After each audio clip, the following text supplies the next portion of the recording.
وعلى آل إبراهيم إنك حميد مجيد. يا رب صل وسلم دائما أبدا على حبيبك خير الخلق كلهم. مولاي صل وسلم دائما أبدا على حبيبك خير الخلق كلهم.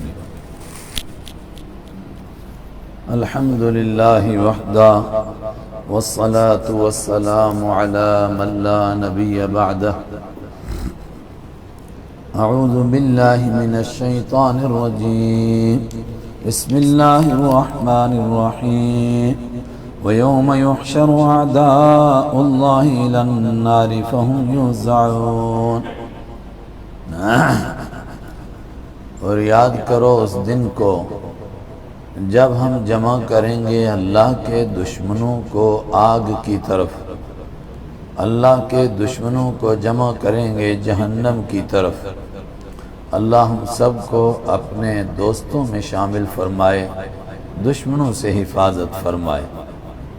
اعداء اللہ ویوم یحشر، اور جمع کیے جائیں گے جس دن جمع کیے جائیں گے اعداء اللہ، اللہ کے دشمن، الی النار، جہنم کی طرف. فہم یوزعون، تو ان کو روکا جائے گا.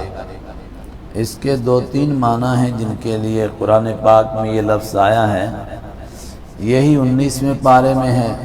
حضرت سلیمان علیہ السلام کے لشکر کے لیے وحشر لسلیمان جنودہ، ان کے لیے لشکر جمع ہوا تو وہاں آیا فہم یوزعون، تو ان کو روکا جاتا تھا اور پھر ان کو بانٹا جاتا تھا. اور یہی لفظ ربی اوزعنی ان اشکر نعمہ، وہاں بھی یہ لفظ آیا، وہاں اس کے معنی توفیق ہیں. تو یہاں اس کا معنی کریں گے فہم یوزعون، تو ان کو روک کر کے بانٹا جائے گا. روکا جائے گا جہنم سے پہلے اور پھر بانٹا جائے گا. اور بانٹنے کے معنی بار بار بتائے، یہودی الگ، عیسائی الگ، منافق الگ، مشرک الگ، پھر چور الگ، بدماش الگ، ڈکیت الگ.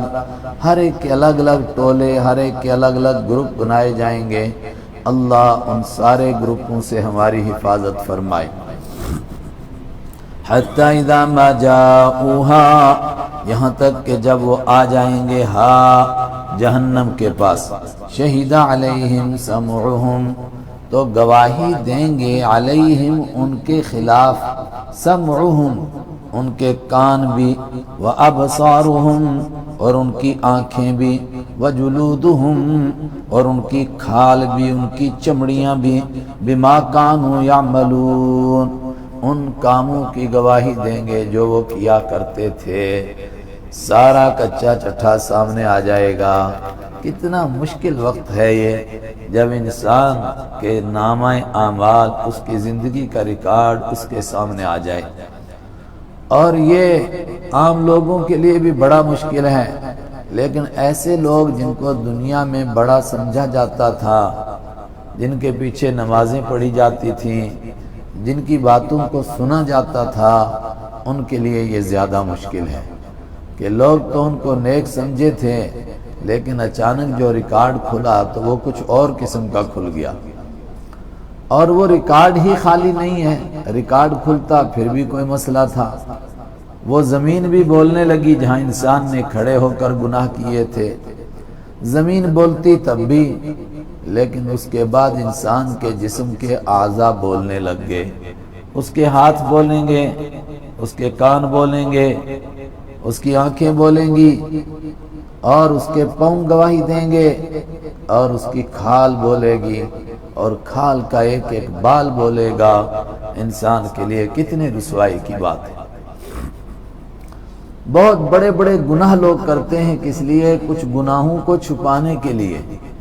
ایک گناہ ہوا، بدکاری ہو گئی، بچہ ٹھہر گیا. دوسرا گناہ کرتے ہیں، اس کو قتل کرتے ہیں تاکہ کسی کو پتہ نہ چلے.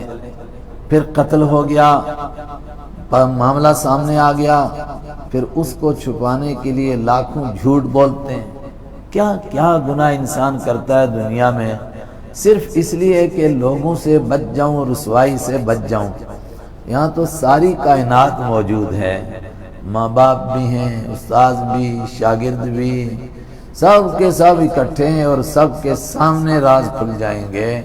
اللہ اس وقت کی رسوائی سے ہم کو بچائے۔ ابراہیم علیہ السلام اس دن سے گھبرائے، رب لا تخزنی یوم یبعثون، اے خدا جس دن لوگ دوبارہ زندہ ہوں گے اس دن مجھ کو رسوا ہونے سے بچانا۔ وقالوا لجلودہم، اور لوگ حیران ہو کر کہیں گے اپنی کھالوں سے، اپنی چمڑیوں سے، لما شہدتم علینا، کیوں تم نے گواہی دی ہمارے خلاف؟ تمہیں یہ بولنے کی طاقت کہاں سے آ گئی؟ چمڑی تو نہیں بولا کرتی، پاؤں تو نہیں بولتے ہیں، ہاتھ تو نہیں بولتے ہیں، آنکھیں تو نہیں بولتی ہیں، کان تو نہیں بولتے ہیں، یہ تم ہمارے خلاف گواہی دینے لگ گئے؟ کیسے تم نے ہمارے خلاف بولنا شروع کیا؟ قالوا انطقنا اللہ الذی انطق کل شیء، قالوا وہ کہیں گے ہم بولے نہیں بلکہ ہم کو بلوایا گیا، ہم مجبور ہیں بولنے کے لیے۔ انطقنا بلوایا ہم کو، اللہ اس اللہ نے، الذی انطق کل شیء جس نے ہر چیز کو بولنے کی طاقت عطا فرمائی۔ دنیا میں بھی ہر چیز بولتی ہے، یہ الگ بات ہے کہ کسی کی بولی سمجھ میں آتی ہے کسی کی نہیں آتی ہے۔ سورہ نمل میں ہے کہ چیونٹیوں نے آپس میں کیا کیا گفتگو کی، حضرت سلیمان علیہ السلام نے وہ سمجھی۔ یہ بھی ہے کہ ہدہد کہیں گئی اور اس نے واپس آ کر کے عذر پیش کیا، حضرت سلیمان علیہ السلام نے اس کی بات کو سنا، اس کی بات کو سمجھا اور اس کو جواب دیا۔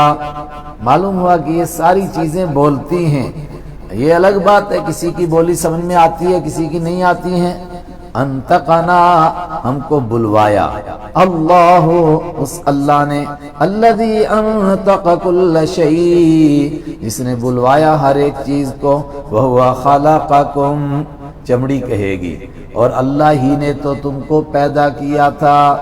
جس نے پیدا کیا، جو اللہ پیدا کر سکتا ہے انسان کو، وہ تو بلوا نہیں سکتا آج؟ اول مرہ اسی نے تو تم کو پہلی مرتبہ پیدا کیا، وَإِلَيْهِ تُرْجَعُونَ اور اسی کی طرف تم کو لوٹایا جانا تھا، اسی کی طرف تم لوٹائے جاؤ گے۔ یہ بڑا مشکل مرحلہ کہ آدمی لوٹ کر کے اللہ کے پاس جائے گا، کوئی بادشاہ بنے، کوئی وزیر بنے، کوئی فقیر بنے، کوئی کچھ بھی بن جائے، جہاں بھی جائے شام کو کہاں ہے؟ اِلَىٰ رَبِّكَ الرُّجْعَىٰ تیرے رب کے پاس واپسی ہے، جاؤ ناچ کود کرو جتنی مرضی کرنی ہے، آ جاؤ گے شام کو میرے پاس ہی۔ کہاں جائے آدمی، کتنا بھاگے، کدھر بھی جائے، مگر واپس اللہ کے پاس۔ اور اللہ توفیق عطا فرمائے کہ اللہ کی محبت ایسی ہو کہ بندے کو اس دنیا سے جاتے ہوئے غم نہ ہو، خوشی ہو کہ اللہ سے ملاقات کرنی ہے۔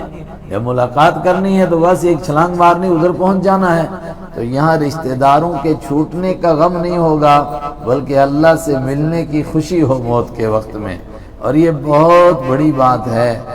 حضرت بلال رضی اللہ تعالیٰ عنہ کی انگلی پر پھوڑا نکلا تھا، کسی نے کہا بڑا بدبخت پھوڑا ہے، یہ تو جس کو نکلا بس وہ فوراً مر ہی گیا، طاعون کا پھوڑا ہے۔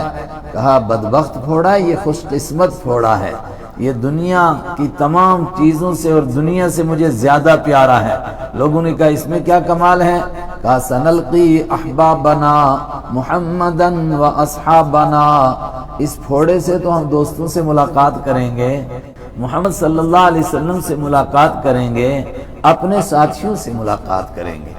اور جو قبر کی وہ حدیث ہے نا، تو اس میں ہم تو کہتے ہیں عام طور پر جی پوچھا جائے گا تیرا خدا کون ہے، تیرا دین کون ہے، تیرا نبی کون ہے، مگر حدیث میں ایسے نہیں ہے۔